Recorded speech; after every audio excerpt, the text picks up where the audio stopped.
Did you know two senior techs just changed how they train new guys because of what they're seeing with older systems? So Mike's telling Jerry about this 15-year-old heat pump they went to yesterday.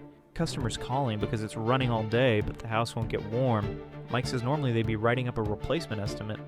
But Jerry's like, we've been seeing crazy results with that ACF flush restoration process. Let's try it first. 3 hours later, that same system is pumping out heat like it's brand new. Customer can't believe it. She's texting her sister saying her house actually feels warm again and the system's not running constantly. Mike's shaking his head because they would have sold her a $12,000 replacement. Now she's telling everyone in her neighborhood about getting her old system restored instead.